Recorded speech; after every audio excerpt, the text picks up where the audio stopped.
Hello student, Shri coaching classes में आपका बहुत बहुत स्वागत है। आज इस वीडियो में हम पढ़ने वाले हैं अध्याय 12 को, कक्षा 12 के। और इसमें जिसका जो नाम है कार्बोक्सिलिक अम्ल, एल्डिहाइड और कीटोन। पिछली वीडियो में हमने परिचय पढ़ा और उसकी कुछ रासायनिक अभिक्रियाओं को पढ़ा था, एल्डिहाइड कीटोन बनाने की विधियाँ सीखी थी।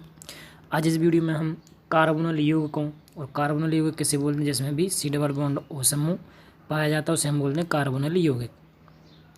तो कार्बोनल यौगिक में हमारे एल्डिहाइड भी जाता है, क्योंकि इसमें भी आपका जो है कार्बोनल समूह होता है। और कार्बोक्सिलिक अम्ल है, इसमें भी आपका कार्बोनल समूह होता है। और जो कीटोन होते हैं वो भी आपके कार्बोनल समूह वाले यौगिक ही होते हैं। तो यहाँ पे हम कार्बोनल यौगिक से मतलब इन तीनों की अभिक्रियाओं को यहाँ पर करने वाले हैं। तो देखिए, कार्बोनल यौगिकों की निम्न के साथ रासायनिक अभिक्रियाएँ लिखना है। तो किस किस के साथ? HCN के साथ, सोडियम बाईसल्फाइड के साथ, जिसका सूत्र NaHCO3 होता है। हाइड्रोक्सिल एमीन, जिसका सूत्र NH2OH। हाइड्राजीन, जिसका सूत्र NH2NH2। Phenyl hydrazine C6H5NH2। और सेमी कार्बेजोएट का सूत्र NH2NHCONH2। ये सभी के सूत्र यहाँ पर लिखे हुए हैं। इन्हीं के हम अभिक्रियाएँ करवाने वाले हैं कार्बोनल यौगिकों से। तो देखिए, पहली है HCN के साथ। HCN मतलब हाइड्रोजन साइनाइड के साथ। हाइड्रोजन साइनाइड के साथ जब अभिक्रिया करवाते हैं तो साइनोहाइड्रन बनता है। देखिए, कार्बोनल यौगिकों की हाइड्रोजन साइनाइड हाइड्रोजन साइनाइड के साथ अभिक्रिया करवाने पर साइनोहाइड्रन बनता है। तो यहाँ पे ये कार्बोनल यौगिक लिखा, HCN की क्रिया करवाई तो ये जो हाइड्रोजन है वो ऑक्सीजन के पास पहुँच जाएगा, और जो CN है वो डायरेक्ट एक बंद बना के सिंगल, और यहाँ पर CN इस प्रकार जुड़ जाएगा, हाइड्रोजन के साथ जुड़ जाएगा, तो दोनों बंद इस प्रकार से जुड़ जाएंगे। बाकी कार्बोनल समूह जो है ये दोनों बंद जो हैं ये आपके मुक्त रहेंगे, या ये कहें कि किसी से भी जुड़ सकते हैं। हाइड्रोजन भी जुड़ सकता है यहाँ पर, और भी कोई समूह जुड़ सकता है। ठीक है, तो इस प्रकार से अभिक्रिया हो जाती है। इसके बाद हम बात करते हैं सोडियम बाईसल्फाइड की। तो सोडियम बाईसल्फाइड की जब अभिक्रिया करवाते हैं तो यहाँ पर सोडियम बाईसल्फाइड जो है यौगिक बनता है। कैसा? देखिए, कार्बोनल यौगिकों की सोडियम बाईसल्फाइड के साथ अभिक्रिया करवाने पर सोडियम बाईसल्फाइड यौगिक बनता है। सोडियम बाईसल्फाइड यौगिक कैसा कि उसमें वो जुड़ जाता है। तो कैसे जुड़ता है? तो जो Na दिख रहा है वो Na जाता है O के पास, क्योंकि Na के ऊपर प्लस होता है तो ऑक्सीजन को माइनस, तो Na जाता है प्लस ऑक्सीजन के पास, तो ONA बन जाता है। और जो HCO3 है वो वहाँ पर अलग से बंद बनाकर ऐसे जुड़ जाता है। तो ये बनता है मध्यवर्ती यौगिक। थोड़ी देर बाद इनमें होता है इंटरचेंज मतलब हो जाता है एक्सचेंज एक दूसरे से। तो जो हाइड्रोजन है वो ऊपर पहुंच जाएगा, सोडियम यहाँ आ जाएगा, तो ये हो जाएगा SO3 Na, और ये हो जाएगा OH। ठीक है, तो इस प्रकार से सोडियम बाईसल्फाइड यहाँ पर ये बन जाता है। और इसके बाद हमारा जो नेक्स्ट है तीसरा, हाइड्रोक्सिल एमीन। हाइड्रोक्सिल एमीन का सूत्र NH2OH होता है। तो कार्बोनल यौगिकों के जब हाइड्रोक्सिल एमीन के साथ अभिक्रिया करवाते हैं तो ऑक्सिजन बनता है। ऑक्सीजन कैसे बनेगा? देखिए, तो जो आपको NaOH दिख रहा है, NOH, ये पूरा जाके क्या हो जाएगा, यहाँ पे आके जुड़ जाएगा। इस ऑक्सीजन जो दिख रहा है आपको, ये ऑक्सीजन आपका H2O के रूप में बाहर निकल जाएगा, और ये NOH यहाँ पे जाकर डबल बॉन्ड से ही जुड़ जाएगा। ठीक है, तो इस प्रकार से इसको हम बोलते हैं ऑक्सीजन। इसके बाद हमारी जो नेक्स्ट अभिक्रिया आती है हाइड्रोजन के साथ। हाइड्रोजन के साथ जब कार्बोनल यौगिकों की अभिक्रिया करवाते हैं तो हाइड्रोजन बनता है। ये हाइड्रोजन का सूत्र है। कैसे बनेगा? तो वो देखिए, तो यहाँ पर आपको ये फिर से आप यहाँ पर O और ये वाला H2 जल का अणु बन के बाहर निकल जाएगा, और जो बचा है आपके पास NNH2 वो आप डायरेक्ट बंद से बना के यहाँ पे जुड़ जाएगा, और ये बंद आपके ऐसे बने रहेंगे। तो आपको ये बंद बना लेना है। इस प्रकार से कार्बन की वैलेंसी पूरी हो जाएगी। और इसके बाद हमारे जो नेक्स्ट अभिक्रिया है फेनल हाइड्राजीन। फेनल हाइड्राजन का सूत्र होता है NH2NH C6H5। तो जब इसकी अभिक्रिया करवाते हैं कार्बोनल यौगिकों के साथ तो फेनल हाइड्रेजोन बनता है। इसका नाम आप लिख सकते हैं फेनल हाइड्रेजोन। यहाँ पर क्या होगा? तो यहाँ पर भी आपको ये H2 बाहर निकाल देना, बाकी जो यौगिक बचा है उसको सबको एक साथ क्या करना है, डबल बॉन्ड से ही आपको कार्बन से जोड़ देना है। तो इसको बोलते हैं फेनल हाइड्रेजोन। ये बंद आपको इस प्रकार से बना लेना है। तो ये सिंपली अभिक्रियाएँ हैं कार्बोनल यौगिकों की, आप इस प्रकार से कर सकते हैं। और नेक्स्ट हमारी है सेमी कार्बेजोइड। सेमी कार्बेजोइड का सूत्र NH2NHCONH2 होता है। इसमें भी आपको क्या करना है कि जो H2 दिख रहा है ये H2 ऑक्सीजन से क्रिया करके H2 बन के बाहर निकल जाएगा। बाकी जो इतना भी आपका यौगिक है वो पूरा कार्बन से जुड़ जाएगा डबल बॉन्ड से, तो NNHCONH2 इस प्रकार से जम तो जुड़ जाएगा।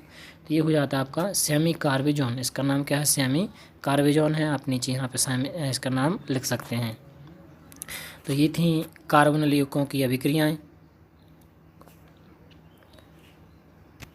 इसके बाद हम आते हैं कार्बोनिल यौगिकों की निम्न के साथ अभिक्रियाओं के समीकरण।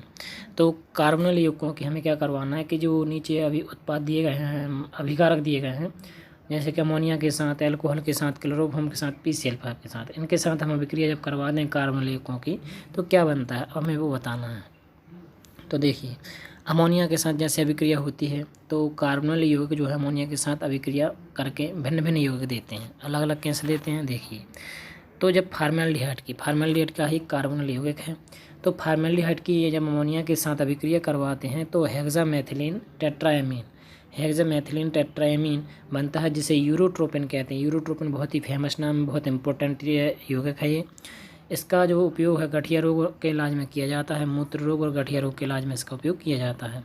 यहाँ पर आप देख रहे हैं कि CH2O लिखा है, ये वास्तव में आप HCHO, ये फार्मेल्डिहाइड का सूत्र है। इसी को इकट्ठा करके CH2O करके लिख दिया है यहाँ पर समझने के लिए, क्योंकि यहाँ पे आप देख रहे हैं कि CH2 का होल 6 है, इसलिए इसको CH2 फॉर्म में लिखा है जिससे आपको समझ में आ जाए। तो CH2 आपके कितने हैं 6, इसलिए यहाँ पे 6 ले लिए हैं, CH2 का होल 6। और जो N4 कर दिया है, N4 क्योंकि नाइट्रोजन के 4, तो इसलिए यहाँ के 4 लगा दिए क्योंकि बैलेंस हो जाए पूरा। ठीक है, तो N4 हो गया। अब आपके पास बचा क्या है, तो आप देख रहे हैं यहाँ पर 4 3 12 हाइड्रोजन थे, 12 हाइड्रोजन थे, तो 12 हाइड्रोजन जो है जल के रूप में निकल जाएंगे। 4 3 12 हाइड्रोजन और 6 दूनी 12 हाइड्रोजन, 24 हाइड्रोजन। ठीक है, 24 हाइड्रोजन में से आपके जो है 6 हाइड्रोजन, 6 दूनी 12 हाइड्रोजन थे, यहाँ उपयोग हुआ है, 12 हाइड्रोजन और बचे हैं तो जल के रूप में बाहर निकल जाते हैं। तो 6 दूनी 12 हाइड्रोजन इस प्रकार से निकल जाएंगे और ऑक्सीजन अपने आप ही ये 6 ऑक्सीजन थे जो बैलेंस हो जाएंगे।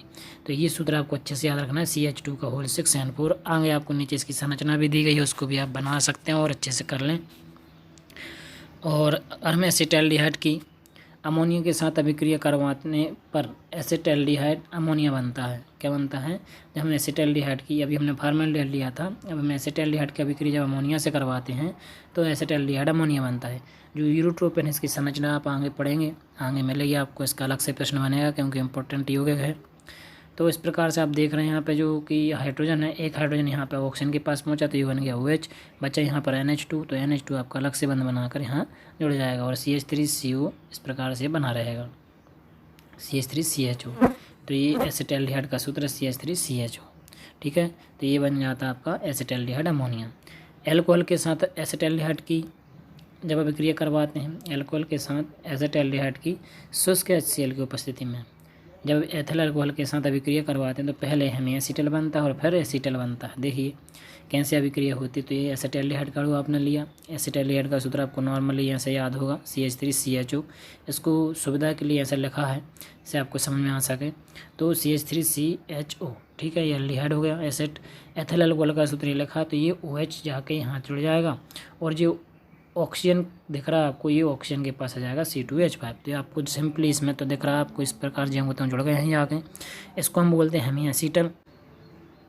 तो इस प्रकार हेमी एसीटल बनने के बाद एथिल अल्कोहल के एक अणु की क्रिया करवा के जिसमें से जल का एक अणु बाहर निकल जाता है और एक OC2H5 और यहाँ पर आके जुड़ जाता है और यहाँ से H और ये यहाँ से जो है H और ऑक्सीजन जो है बाहर निकल के जल बन के बाहर निकल जाता है और बाकी अणु सेम का सेम, देखिए इतना भाग पूरा ज्यों त्यों है और इस प्रकार से जो है ये एसीटल बन जाता है। इसके बाद हमारी जो नेक्स्ट अभिक्रिया आती है क्लोरोफॉर्म की।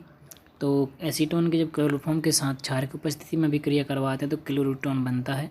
बहुत ही इंपॉर्टेंट यौगिक है, बहुत अच्छे से याद करना इसको और करके देखना क्योंकि ये बोर्ड एग्जाम में अलग से पूछा गया है और बहुत ही सिंपल है। एसीटोन की क्रिया करवाई, एसीटोन को इस प्रकार से लिखेंगे सूत्र रूप में। वैसे एक लाइन में आप इस प्रकार से भी इसको बोल सकते हैं CH3COCH3, लेकिन सुविधा के लिए इसमें हमने आपको इस प्रकार से लिखा है। और क्लोरोफॉर्म का सूत्र जो होता है CHCl3, इसको भी हमने यहाँ पर पलट के इस प्रकार से लिखा है जिससे आपको समझने में सुविधा हो। अब होगा क्या, तो ये वाला जो हाइड्रोजन है ये यहाँ OH के पास आएगा और ये बन जाएगा OH, बचेगा CCl3, तो CCl3 एक बंद बना के यहाँ जुड़ जाएगा, बाकी CH3 अपने जैव कितना जुड़े रहेंगे। तो इस प्रकार से जो संरचना बनती है ये होती है आपकी क्लोरीटोन, जो कि बहुत इंपॉर्टेंट यौगिक है। इसके बाद हमारी लास्ट अभिक्रिया आती है इसकी कि PCl5 के साथ अभिक्रिया। तो एसिटाल्डिहाइड की जब PCl5 के साथ अभिक्रिया करवाते हैं तो एथिलीडीन क्लोराइड बनता है। ठीक है। यह एसिटाल्डिहाइड का सूत्र, ये PCl5। और जैसे अभिक्रिया करवाई तो यहाँ पर CH3, ये CH अपनी जगह पे जम होता है, 2 Cl आपके यहाँ पे जुड़ गए हैं CH से, और जो एक ऑक्सीजन बचा है वो एक ऑक्सीजन PuCl3 के रूप में बाहर निकल जाता है। तो इस प्रकार से सड़ू को हम बोलते हैं एथिलीडिन क्लोराइड। तो ये थी हमारी अभिक्रियाएँ कार्बोनिल यौगिकों की, और इसके अलावा हमने जो इनकी कार्बोनिल यौगिकों की निम्न अभिक्रियाओं अभिकारकों के हिसाब से देख ली, और उनके उत्पादों के अभी के हिसाब से भी देख ली, जो कि इम्पोर्टेंट हैं। इसके बाद हम मिलेंगे नेक्स्ट वीडियो में, और नेक्स्ट वीडियो में हम पढ़ने वाले हैं नाम वाली अभिक्रियाएँ, जो कि बहुत इंपॉर्टेंट है, जो कि वो कई बार बोर्ड एग्जाम में पूछी जा चुकी हैं। तो बन रही हमारे चैनल पर, श्री कोचिंग क्लासेस बेगमगंज पर। मिलते हैं नेक्स्ट वीडियो में। धन्यवाद।